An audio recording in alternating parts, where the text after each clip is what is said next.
This show is brought to you by Victor Nawrocki Realtor, experienced real estate agent serving Disney and the greater Orlando area of celebratingflorida.com. Have you ever dreamed of living where the magic happens? Victor Nawrocki has made that dream come true for himself and others. One of the biggest decisions you'll make when considering a move is selecting a realtor who can successfully match you with the right home in the right location at the right price. If you're looking to buy or sell in the Orlando area, here's why Victor is the realtor you'll want in your corner. Victor knows the Disney area like the back of his house. By creating a free, no-obligation account on his website, celebratingflorida.com, you'll unlock the website's full potential and be able to enter specific criteria, save listings, and browse new properties sent to your email. Is it time to follow your dream? Victor is looking forward to helping you discover the real estate opportunities that are right for you in this beautiful and fun-filled part of Florida. Visit celebratingflorida.com today or view Victor's view at victorsvista.com and let Victor know the Solo Show sent you. Hey, Statler. Yeah, what is it, Waldorf? It sounds like they're getting ready to do another solo show. You think there's any way we could talk them out of it? Yeah, I doubt it. All right, I'll go start the car. Okay. Broadcasting from the Solo Studios, cleverly hidden in Detention Block 2187, here in Winnipeg, Manitoba, the center of North America, on this little planet we call Earth. This is the Solo Show. On this adventure, Stan welcomes RJ and Suzan Ogren to the guest host's chairs. Together, they discuss Disney in the early days of the park and how it was to be a cast member. That and so much more is coming up next. So now, please welcome your host, a guy who just wants to open the blast doors to your heart. Here's Stan Solo. Hello and welcome to another edition of the Solo Show. I am Stan Solo as always. I am here with two very special guests. I've been trying to get these two on my show for, well, the Grants were here for a couple of years and now Solo Show for over a year. And I don't know what happened. I just never reached out to them and they did, and they were super nice and they said, yeah, we'll come on. They were at Walt Disney World early in the Walt Disney World first opened. That's when these two started working there. I got RJ and Suzan Ogren. Welcome aboard, and how are you two today? We're good, thank you. And I'm sorry, I'll have to correct you right off the bat. It's Suzanne. Okay. Or Susie, yeah. Suzanne, okay. And now I have to go let the dog in. I'll be right back. We were supposed to do that before we went on air. Okay. I'm still here. All righty. Suzanne. We'll start with Suzanne. I always do ladies first for people that listen to the show. Thank you. Okay. So, Suzanne, where did you grow up and whatnot? Well, I was born in St. Louis, Missouri, but my parents moved to Miami when I was only 6. So I basically was a Florida girl and met my husband in high school in Miami. Mm-hmm. And I was a dancer even then. I started taking dance lessons when I was 8 years old. And by the time I was 11, I was in a ballet company, believe it or not, as a junior member. And dance was always a very big part of my life. I did theater dancing. I did ballet school dancing, the ballet company. I mean, that was my life. And theater became a big deal when I got to high school. And that's when he and I met, because I was in a show and he was pulling curtain for the show. Yep. He didn't like to be on stage. He said, I'll never be on stage. And then the drama teacher said, you're not going to get a grade unless you do something on stage. Well, I get a grade, it'd be an F. Yeah. So he actually did do a show, and we've never been able to stop him from doing shows since. Our son is an actor. Yeah. And our daughter did a lot of acting until she got married and had 2 sons, and then she was working as a single mom. Yeah. So. And we're still acting. We still do shows with our son. Not this year. Yeah, not right now. Yeah. Everything got canceled on us this year. So. No kidding. And so, but everybody, I just let the dog in. We have a black lab who's 14. If you start hearing clicking sounds, that is not a busted metronome. That is our dog. Nails walking around on the wood floor. So I apologize before the microphone. No, I'm sorry. I guess we should have asked before we started. Do you prefer RJ, Randy, Jack? What is your preference? I prefer RJ, but okay. I answer to Randy. He answers anything. Yeah. It's not Randolph or Randall. It's actually is Just officially Randy. Randy. Yeah. His mother was RJ good seems at to naming roll children. off the tongue easier for me. So we'll Yeah, go well, with me too. I'd say. Yeah. Talk about myself in the third person. So we heard about Suzanne growing up in St. Louis, moving to Miami. And how about yourself? Where was your roots? I was born here in Aurora, about 25 Illinois, miles. for anybody that doesn't know Yeah, where we are. 25 miles west of Chicago. And little did we know when we moved back to Illinois that we'd end up buying a house in Aurora where I was born. So I'm back home, full circle after all these years. But And the hospital Yeah. where you were born is still there on the Fox River. Yes. It's just not a hospital anymore. It's a so assisted living. so I was living here in Illinois until I was 13, and then we moved to Miami. And, Okay. then I started high school and a new high school. That's where we met. That's where you met. Do you have an Illinois guy and a Missouri lady? I don't think Illinois and Missouri don't get along too well, do they? Are they friends? No. Well, we- St. we never get Louisians are a little more forgiving than people that live in the rural areas of Missouri. I always tell people there's only two big cities in Missouri, St. Louis, and on the other side of the state is Kansas City. I still haven't forgiven her from being from Missouri. So. Well, yeah. Like I'm And a big it's funny hockey fan. because anyone born there or that lived there, like my grandparents and cousins and everything, never say Missouri. They say Missouri, which I do. And he laughs at me. He says, "It's got an I at the end." I said, "Well, I don't know what to tell you. That's what they say." And then everybody who's not from Illinois basically says Illinois, and it's Right. actually a silent S. Yeah. And so people from Illinois get kind of like, "Hey, say our state's name right." So you're graduating. So you met grade 10. You started dating. You're graduating together. I'm assuming. Yes. Yeah. Now, how did you end up? What year is this about? We graduated in '62. Yeah. From high school. Okay, so you didn't start at Walt Disney World till like in the '70s, later. Is it 70s, yeah, mid 70s. yeah. We were in Miami, had our daughter, and she was And I 3 when we yeah, moved to Orlando. and I was finishing college at University. Yeah, he finished his college and graduated from the University of Miami in 72. In '73, I taught for 1 year and said, "I don't like doing this."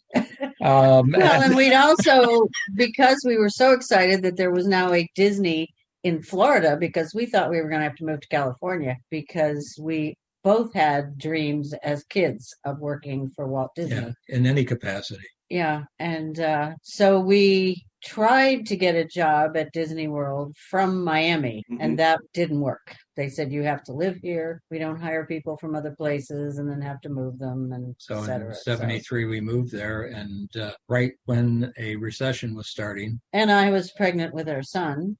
and I went to work for architects. Back in that time, I actually studied architecture in college to start with, thinking I was going to be an architect until I hit calculus. I'm not a math genius, and so then I decided, well, I'll be an art teacher, and then of course I ended up an artist. So, but no, we got to Orlando and went to Disney, and then they said, "Oh, well, also we don't want to hire you because you're overqualified because you have college degrees. You're overqualified to load people on a track stuff." We don't care. We'll do that. And they said no. And we kept trying, and then through. Well, there's a great story in our first book about how it's a very long, complicated story, but he actually joined the National Guard, and that's how he ended up getting hired by Disney. You have to read the book. Which, speaking of our books, it's a convoluted, crazy way. Yeah. I got the job in the most bizarre manner because of the National Guard. And then I got in because I took the job that you had. Yeah, and then because then I was a monorail pilot, and a few months later, all of a sudden, I was one of the 4 artists at Disney World, and she took my place on monorail. Oh, cool. So now, and I wanted a job in entertainment, and that took me a year and a half of just going and bugging them. And he kept bugging the manager of the character department until the poor man just gave up and said, "All right, I'll give her an audition." Because we were management, we could go to lunch whenever we want, or we were really free and loose to do everything. So every couple of weeks I'd make sure I went to lunch when Frank Riddy was there, and he'd see me coming. Finally, one day he just said, "I give up. We'll audition her." And then she got the job, and Yeah. Let's talk the monorail pilots. So was this during the period when you had those cool uniforms with those like round caps? Yeah. No, it wasn't a brown cap. We actually had round cap. Yes, it was actually a hard plastic. Hat. Yeah, it was a hard hat. Yeah. And we wore jumpsuits that were, I mean, that was the time of bright colors. Okay. Mm-hmm. So they were lime green and navy, and we wore white go-go boots, basically. There's a lot of people wouldn't even know what that is. They're short ankle-length boots. Yeah. And they were very comfortable uniforms. We liked those. I liked them a lot. I didn't have to wear the ones that they went to. Well, we love those which uniforms. Were just pants and a shirt. I mean, but people right away knew you were a monorail pilot. But in Orlando in the summer, they were very hot because they were polyester and they didn't breathe. Yeah. But we also back then, there was a great esprit de corps, I guess is the only way I can say it.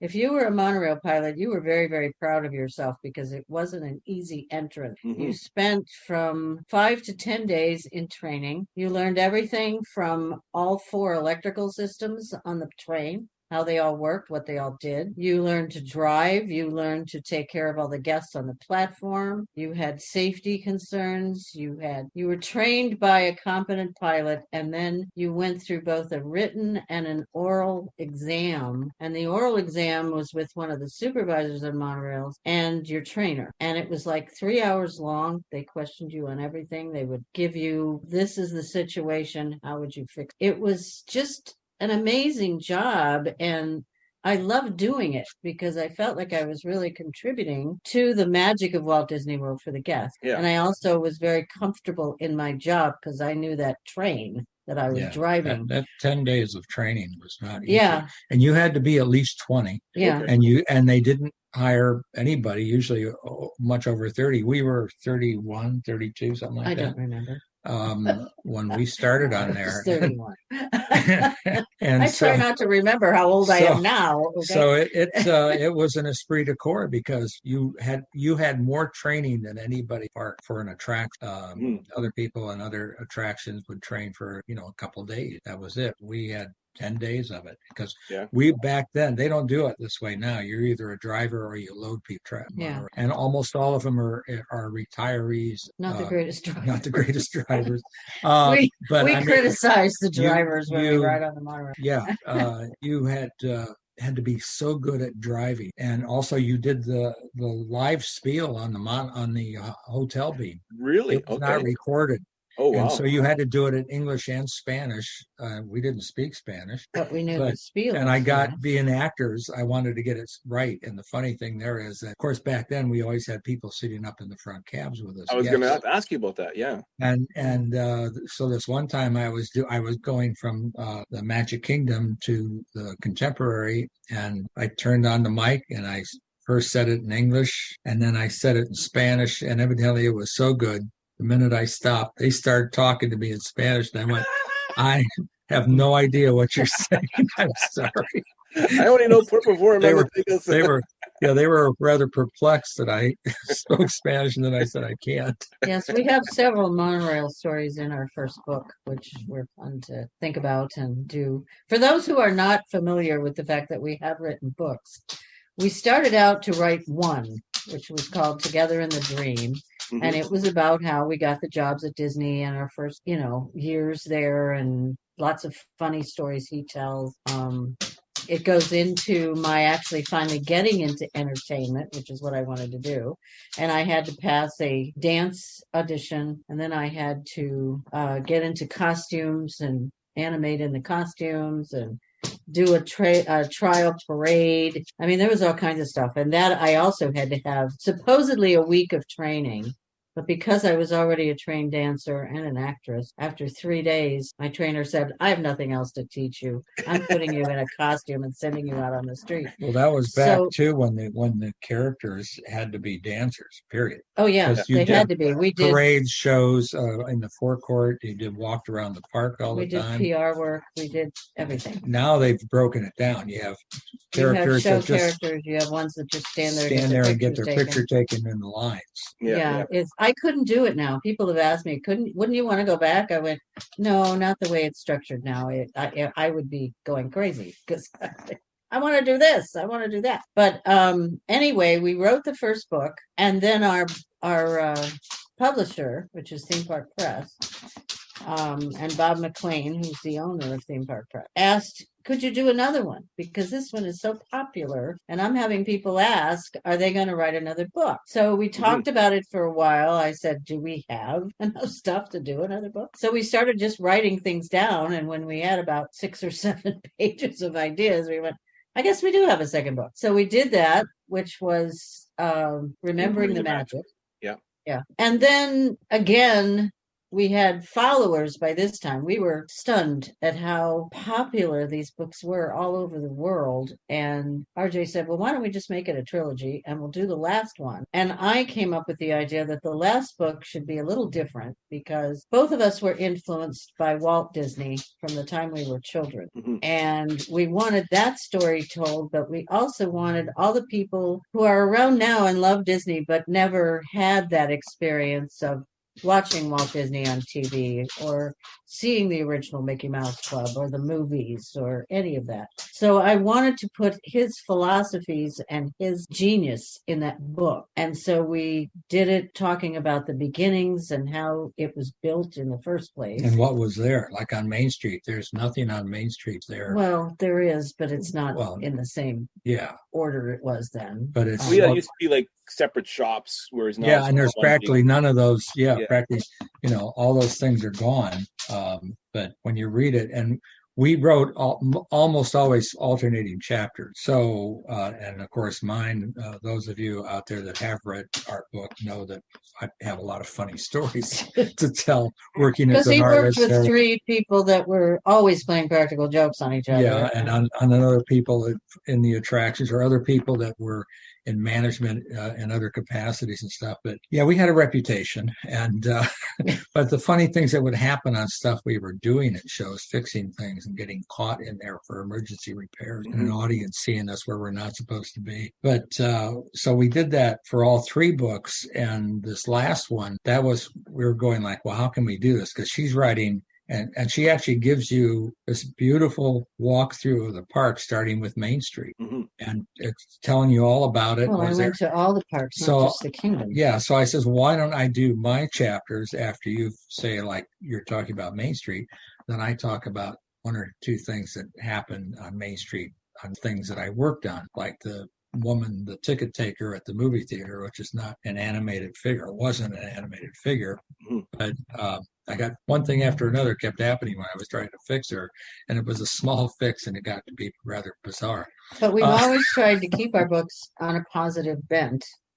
There's been so many books written about the negativity of Disney and how it went another way after Walt died, etc. And then his brother Roy died the next year, and we didn't want to do that. We wanted everybody to understand how much it was like being in a big family back then. It's so big now that there's no way to have it that way anymore. You can imagine there were like 7,000 employees. But I did describe all of these different places, including Epcot and the studios. Animal Kingdom was not built until after we left. But I wanted people to figure it out in their own mind, because they would read about something and then go, well, I've been there. I never saw that. Why don't they still have that? I remember that. I missed that. I wish they still had it. That's what we wanted to give it. Yeah. So we were very happy with the 3 books, and now we're having people go, are you going to write any more? I'm like, no, we are done. We're not writing any more Disney books. One of our favorite comments from people is when they go to Disney after they've read just even our first book, say, it is so much fun going on the attractions now, or seeing characters and stuff, and imagining and being where these things happen to you, and say, oh, that's where RJ fell in the water in Pirates of the Caribbean. Yeah. Well, there's the other place he fell in the water. They said it's a lot of fun, because they say you look at it through a whole different way when you go on those attractions. Yeah. So I wanted to talk a little bit about, so you're working in entertainment. And RJ, you're working in the backstage, painting artist. We were audio animatronic artists. But we were But they called you animation artist. Yeah, it was too hard for animatronic was too hard. Nobody could say it. But we had a studio behind Small World, And how many are in the studio doing? Four of us. There were four of us. Wow, and our bosses were Disney legends. Okay, yeah. From the studios, Mark Davis, Waco Frank Rogers, Frank, it was just Yeah. crazy. But also, the reason we were management is that everything in the Magic Kingdom came under us. The sets in the attractions, the murals in the park, all the figures. Yes, we did the colors that pirates went and on the the bears and the buildings. ghosts. We put skins on them, painted them with special acetone paint, and then we also did figures like in Peter Pan, which are fiberglass figures. Or Mr. Toad, which doesn't exist there. They were flat figures that we painted three-dimensionally, cartoonish, and they were on metal, actually aluminum cutouts. And so there's all this different stuff that came under us. I know you mentioned working on 20,000 Leagues Under the Sea. Yes. And having to paint underwater. Yes. And he had to go and get a certification, a scuba certification, in order to swim. That was done by Disney. Actually, I was trained by one of the few certified divers at Disney who trained me, and so we went swimming, and we would go swimming in 20K even when we didn't have to fix anything. Just because we could come in early before the park owner says, "Hey, let's go swimming." Okay, so we get out our wetsuits, our tanks, everything, and pile them into our golf cart, our park. And then when you'd get asked by a supervisor, "What are you doing?" "Oh, we're checking it out." Checking things out. You're making sure everything is okay. And they're going, "Again? You were just in here last week." "Yeah, you got to keep up on this stuff." So you never know. Was there a lot of having to do repairs because of guest damage? Constantly. Your favorite was the apple in the Snow White Adventures. Oh yeah, there's so many funny stories, but the apple, which held there's a whole chapter over the big huge pot of cauldron of poisonous liquid. Guests would lean out far enough out of their car and they could grab it when she turned around and said, "Want an apple, dearie?" And they pop it off. And also we had, unfortunately, employees that would take them. So we had a whole lot of these apples, which were we bought boxes of them, and they were actually apples that people would put on their table as fake fruit, and they were a little pliable, what they were made of, but we would paint up 4 or 5 of them at a time in black light, and then when we'd go up, we'd go check all the attractions in the morning. You'd walk in and the apple's missing. Go back, get another apple. They do that with the figures in the moon and Peter Pan too, so you guys attached them to the moon.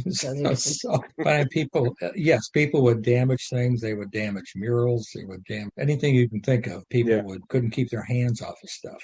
I mean, we even redid some of the paintings in Country Bear Jamboree and lobby area of the theater, because people would be standing there waiting, and there'd be these oval pictures of the bears and these nice things, and they'd start scraping them with their fingernails and putting mustaches on the bears. And so we had to be able to match colors precisely. We didn't vary that. And there's a very funny story of Mark Davis and something I did actually in Country Bears. And for those who don't know who Mark Davis was, he was one of the 9 old men, original Disney animators, and was around there until he retired in 1978. Okay, but he was still doing stuff for Disney. Yes. And we're still friends with his wife Alice, who was a costumer for Disney, and she was also a Disney legend. Yeah, and she wrote the foreword for our first book. Yeah, but Mark created Tinkerbell, Maleficent, Cruella de Vil. I mean, the list goes on and Princess on. Aurora, a whole bunch of stuff. But then he went into creating attractions. Well, he became an Imagineer. For Pirates of the Caribbean, Carousel of Progress. Yeah. Actually, it was because of him that a lot of humor was put into things like the Jungle. One of the funniest things we heard from a follower after reading our books and him talking about working in the Pirates of the Caribbean was he sent a thing, it was a text or something, I don't remember, and said, "I learned something. I always thought that attraction didn't open until after Johnny Depp made the movie." Wrong. No. Yes, Johnny Depp is in there now, but that was changed. It didn't used to be Johnny Depp. That must have been how they picked Johnny Depp, because he looks just like Jack in the movie. Son of a gun. No, that was long before. Funny.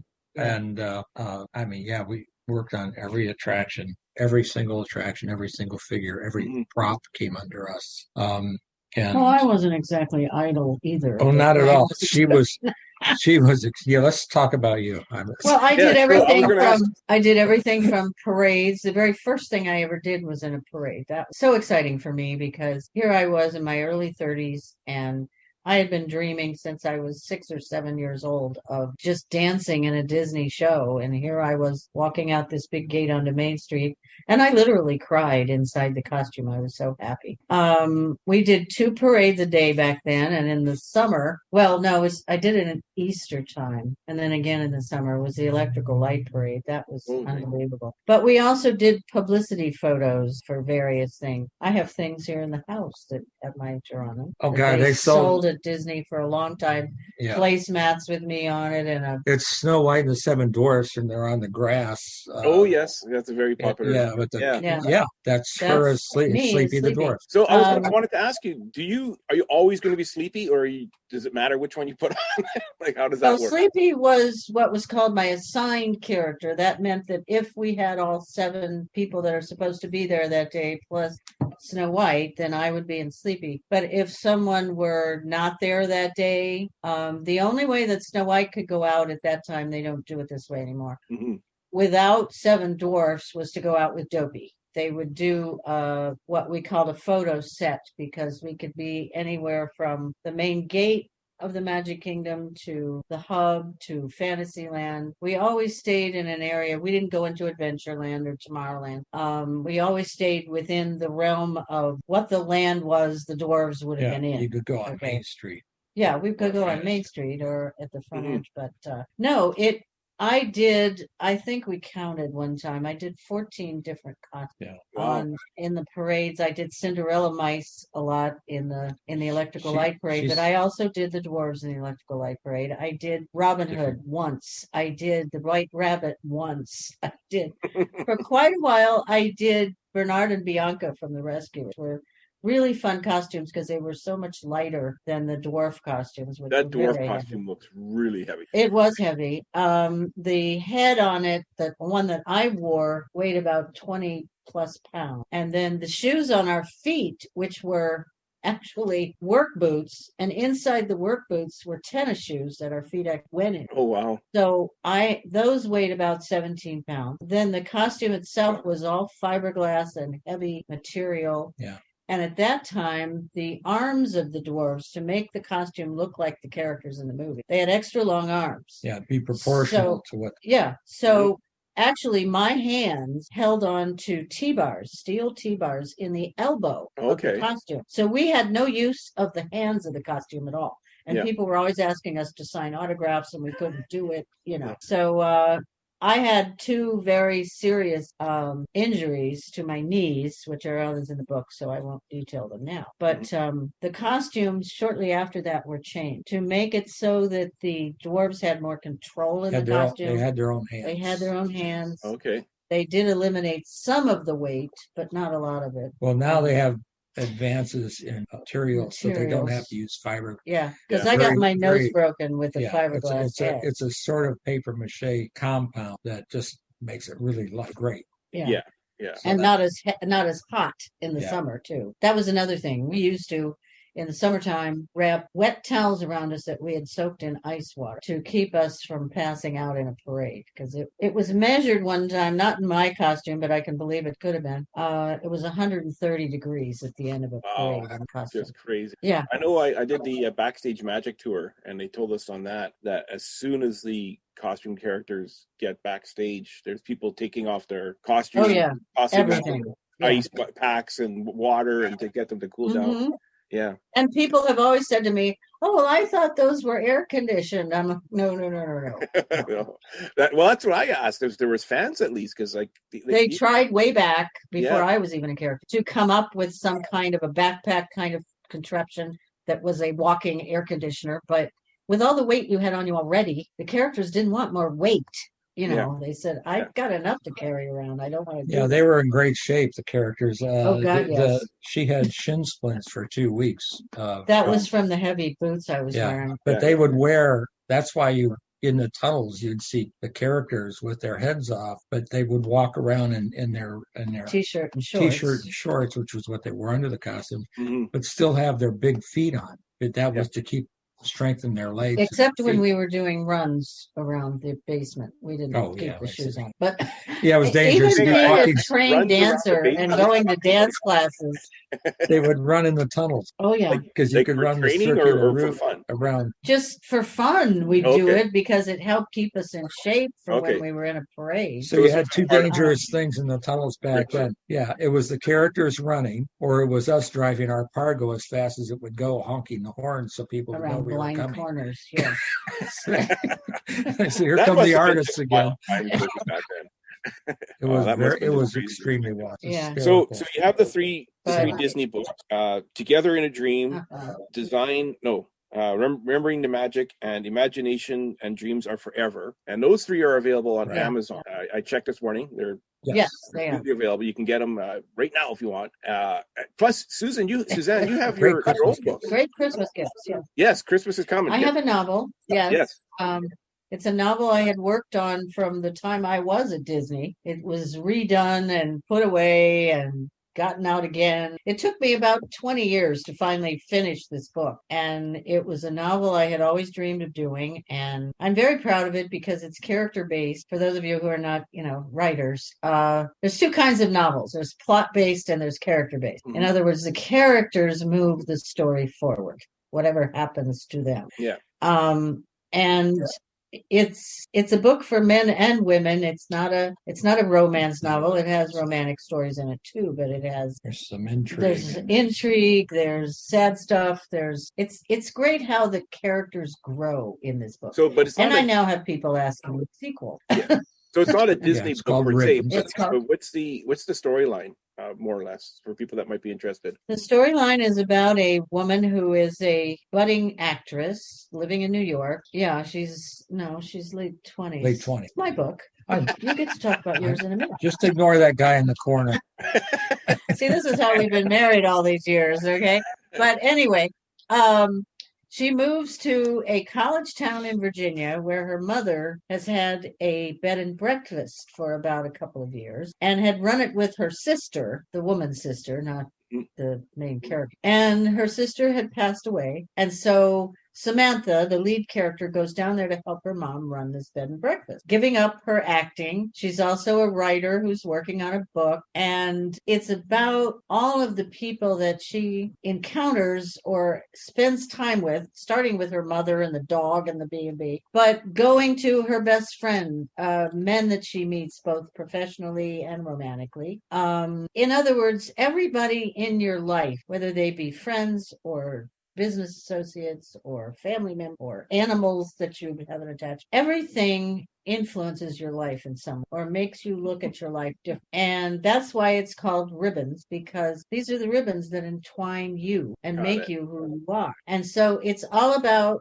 all the things she gets involved in. She goes to England for part of the book and finds a totally different environment there. And she didn't make up the stuff on England. We actually had been there. We're big Anglophiles. But anyway, but it's how she is at the beginning, and then you look at her at the end and go, wow, oh, well, so-and-so did this, and then she did that because, So it's that kind of involvement with the characters. And I'm very proud of the book because I worked on it a long time, and I was finally very happy when it was published. And actually, Theme Park Press, who published our other book, broke tradition and published my book because he said to me, it's kind of like an adult fairy tale. I said, well, I don't know that I'd characterize it that way, because he says, well, fairy tales have, unhappy parts to them too. I said, well, yeah, okay, that works. So he published my novel for me, which was great. Very nice. And RJ, you have a book as well, The Design of Fear. Yes. Sounds a little bit different than Ribbons, a novel story. Oh, yes.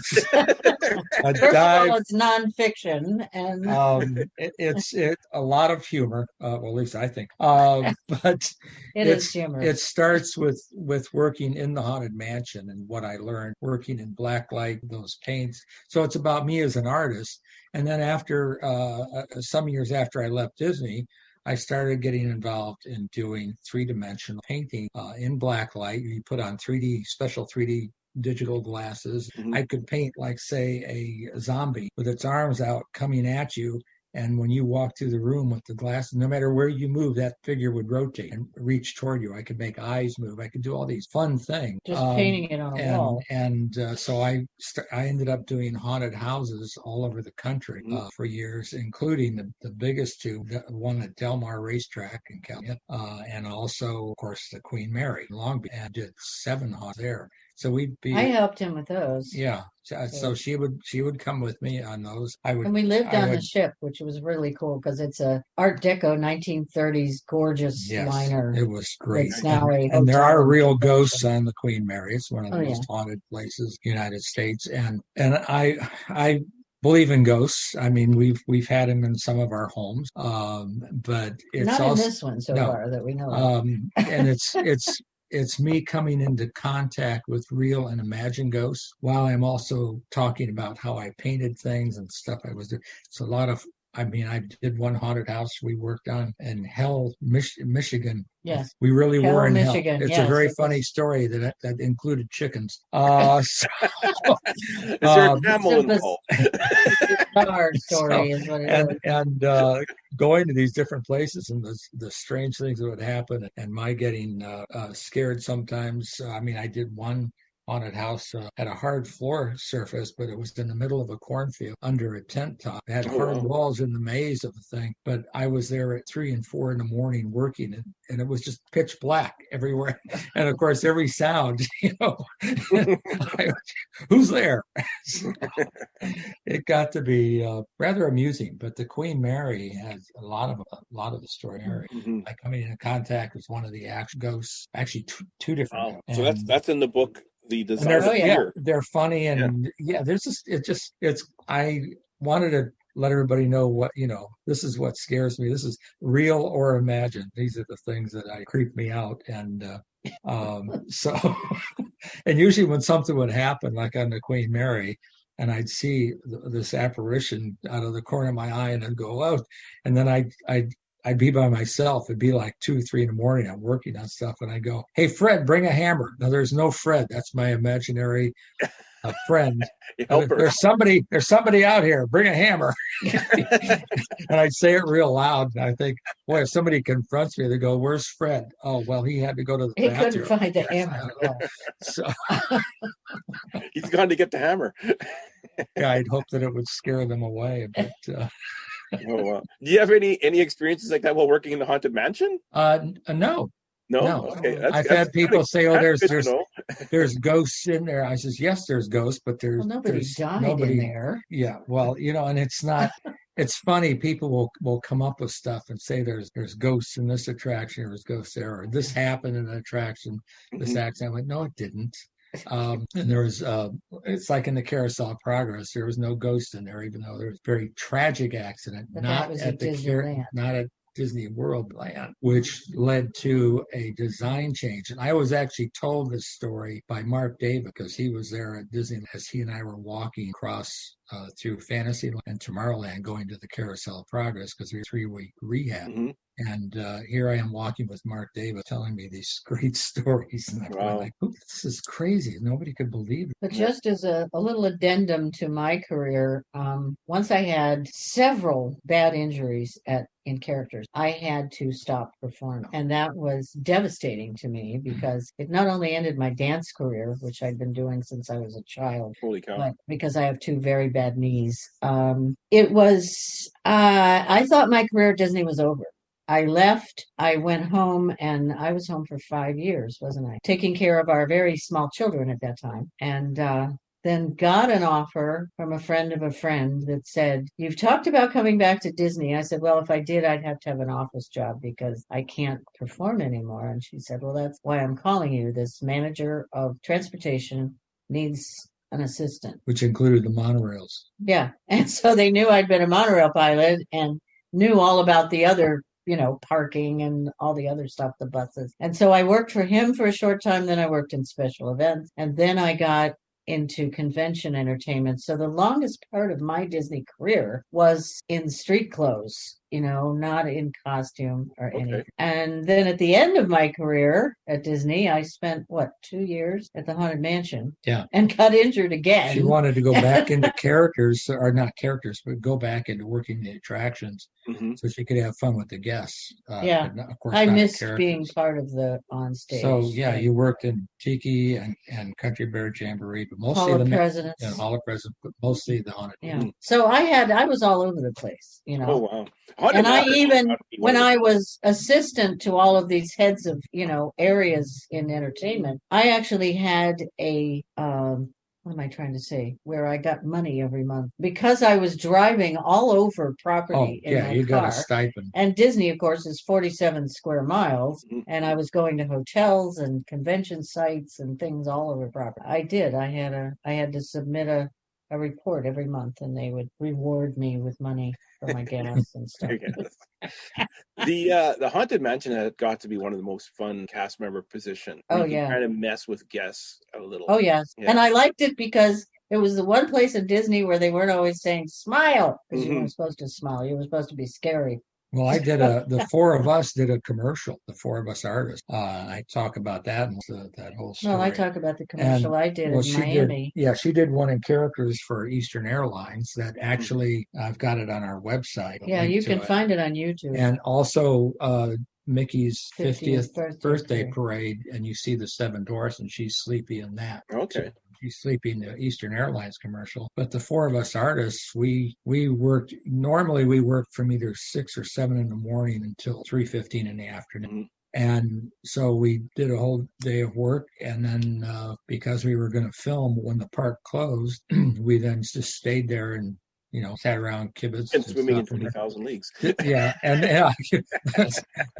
let's go swimming in 20. There are guests out there. You can't go now. Oh, come on. But yeah, there's funny stories of us getting caught in the Indian village when the park is open, and all kinds, Carousel of Progress. Tom and I were always getting caught in attraction. And they asked him one day, why does Lee never get caught? He said, because I'm not stupid enough to go out there when there's guests. Yeah, Lee would send Tom and I. Jane says, I'm not going to. We'll go do it. But yeah, so I forgot what I was saying. I don't know either. Anyway. No, the commercial you did. Oh yeah. So then when the park closed, I don't remember how late that was. I think it was pretty. And then we were there all night long filming. Oh wow! It was supposed to be the four artists going in here to just check the attraction out and everything, and coming in, and then whether or not there were real ghosts in there. It was done for Halloween, because it turned out, of course, we didn't have social media. Well, we could have recorded on. We did have the VCR by that time. Early on, but the thing was the commercial was shown out of state, so we never got to see it. It was the same thing for me with the Eastern Act commercial, which we filmed at the Miami International Airport on 3 very hot days, and we never saw it because they didn't show that in Orlando, and Eastern was the Disney airline at that time, so I didn't see that video until years after. A few years back, when somebody says we found the video and they sent it, and it was on YouTube. Yeah. But I gotta tell you something about our books too. Like we said, that Alice Davis, the Disney legend, did the foreword for the first book. When we did the second book, we asked Bev Bergeron to do, and he does the foreword for that. And Bev Bergeron, for people who remember way back in 70s and into the 80s, was the Diamond Horseshoe Review. Bev co-wrote the show, and he was the magician comedian show. So when you went and saw the Diamond Horseshoe Review, which now they don't have anymore, after 16 years it got shut down, but it was a great show. And in fact, Bev and he wrote a book on magic, and I did all the illustrations. We did this while we were both working at Disney. Wow. So I'd sit. And that book is in the Smithsonian now.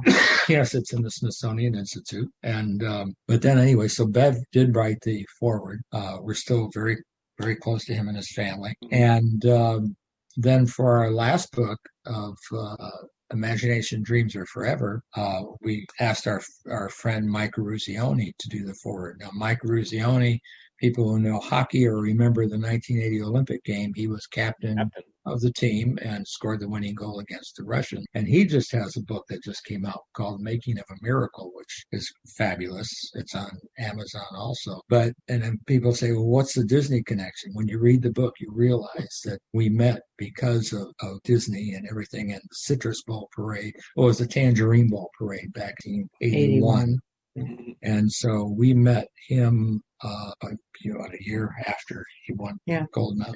He was single and dating the woman he ended up marrying. We've been friends ever since. Yeah. And now he's a grandfather. So anyway, he wrote this very nice foreword. So very nice. So now you're doing commission work. Yes. And you have a live Facebook show that you're doing every week. Yes, I've done commissions my whole life on murals and paintings and stuff. I used to be in galleries, but I prefer to do the paintings as commissions, because then they're one of a kind. I don't sell prints on them or any of that, because each painting I do, it's like I'm doing another Haunted Mansion painting right now, and I try to do each one different in a different setting, different lighting. Well, and they're not. It's not like a photograph of something at Disney. No. He puts things in there that wouldn't be in there, And then so like the one I'm doing right now is for a couple, and they're the only two people in the painting. There's no other ghosts. It's just the mansion at night, but and with the fireworks going off. It's the first time I've done a mansion fireworks. So people say, well, how do I commission you? Well, you just contact me on Facebook Messenger. If you have an idea, let me know. I do stretch room painting. I do all kinds of stuff. Your stretch room paintings are amazing. I've seen a few of them. They look really good. And people say, do you get tired of painting them? I says, actually, no. Usually, as an artist, you go, oh God, I painted. I don't want to paint it again. Those are the only things that I do repetitious, but each one is got something about it that's not exactly the same. Well, you also do hidden Mickeys. You'd have to put, like, say, if I did the tightrope, the ballerina on the tightrope is the most popular. And if you were to take 4 or 5 of those paintings I did and put them all side by side, it'd be like trying to find what's missing from this painting, or what's different, or what's in a different position. It might be just the leaves are different around her head, or just little things. Yeah. But so when you get a painting from RJ, you get a unique painting. You get a unique painting. Yeah. And very cool. The great thing is that I do this show, and I was doing it every day with the pandemic, to give people something to do, to watch, but it got to be untenable. It was taking too much of my time. Instead of 4 weeks to do a painting, it was taking like 16. Yeah, it was taking longer to get them done.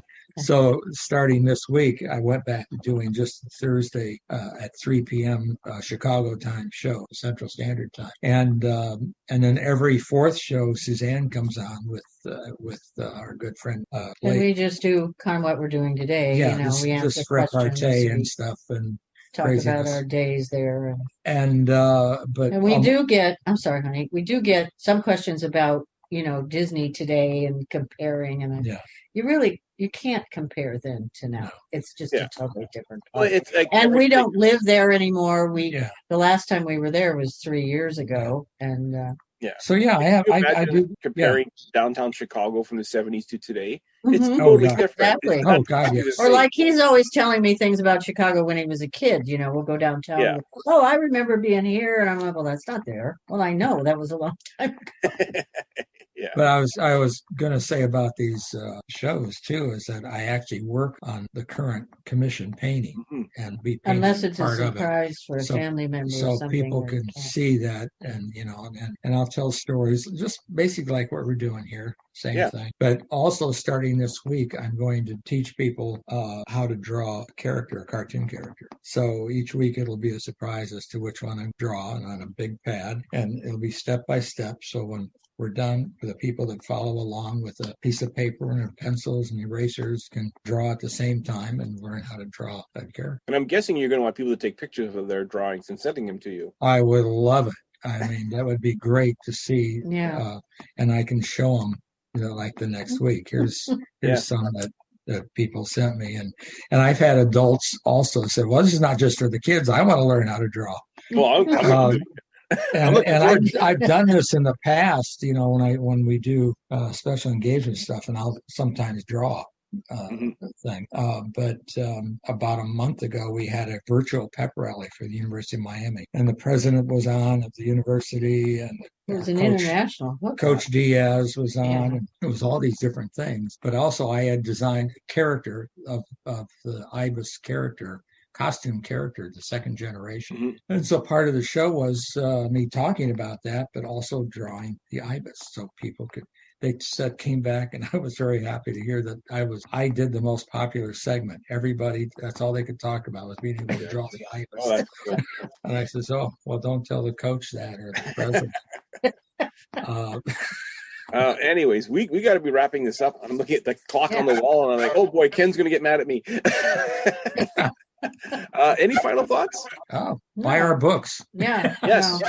Yeah. We love sharing with our followers. We love hearing from them and having them watch us and ask questions. And it's a lot of fun. We never, when we wrote these books, thought this would become a major part of our lives, but we're enjoying every minute of it. So. Yeah, and connect on my shows. I do save them, and also I'm allowed to post on other group sites, including yours, the solo show, and that's great. I really appreciate it. Yeah, so, for people that are following along on the Solo Show podcast group page, they'll see your posts for sure. Yeah, and as we tell people, because we try to encourage people to have a creative life if you have a bent that way, but I'll say don't do it thinking you're going to get rich, because you're not. Yeah. You do it because you love the creativity and the response that you get because of it.